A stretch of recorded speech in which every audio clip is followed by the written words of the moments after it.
નમસ્કાર મિત્રો, સ્વાગત છે અમારી યુટ્યુબ ચેનલ પર। મિત્રો, ફરીવાર એક નવી ભરતી વિશે વાત કરવામાં આવે તો મિત્રો સરકારીમાં નવી ભરતીનું આયોજન કરવામાં આવ્યું છે। 2024 માટેની નવી ભરતી છે। મિત્રો, પોસ્ટ વિશે વાત કરવામાં આવે તો 20 જગ્યાઓ પર પગાર ધોરણ પણ મિત્રો સારું છે। લાયકાત મુજબ પગાર ધોરણ આપવામાં આવશે। મિત્રો, સંપૂર્ણ મિત્રો માહિતીની વાત કરીશું આગળ વિડીયોમાં। એના પહેલા મિત્રો અમારી ચેનલ પર નવા હો તો ચેનલને સબસ્ક્રાઇબ કરી દેજો,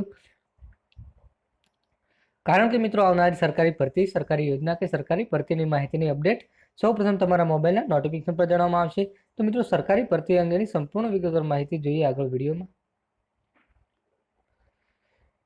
તો મિત્રો વાત કરવામાં આવે તો ભરતીની જાહેરાત છે। મિત્રો, હેમચંદ્ર ઉત્તર ગુજરાત યુનિવર્સિટી દ્વારા ભરતીનું કુલ 10,000 જગ્યાઓ પર ભરતીનું આયોજન કરવામાં આવ્યું છે। જેમાં મિત્રો પોસ્ટ વિશે વાત કરવામાં આવે તો principal professor, associate professor, assistant professor, PTI training officer, drill master, tutor તથા ગ્રંથાલય। અને મિત્રો ઇન્ટરવ્યુનું સ્થળ છે મિત્રો Shri NC PK Kotawala arts college, એ કેમ્પસ પાટણ। ઇન્ટરવ્યુની તારીખ છે 8/6/2024 મિત્રો અહીં તારીખ આપવામાં આવી છે। જે માહિતી માટે વેબસાઇટ અહીં મિત્રો તમે સંપૂર્ણ વિગતવાર માહિતી, પગાર ધોરણ, લાયકાત અને સંપૂર્ણ વિગતવાર માહિતી અહીં મળી રહેશે। જે મિત્રો nvm.patan.in પર જઈને સંપૂર્ણ વિગતવાર માહિતી મળી રહેશે। મિત્રો, પગાર ધોરણ પણ સારું છે। મિત્રો આ ભરતીનો વિડીયો ગમ્યો હોય તો વિડીયોને લાઈક કરજો, શેર કરજો। જય હિન્દ, જય ભારત।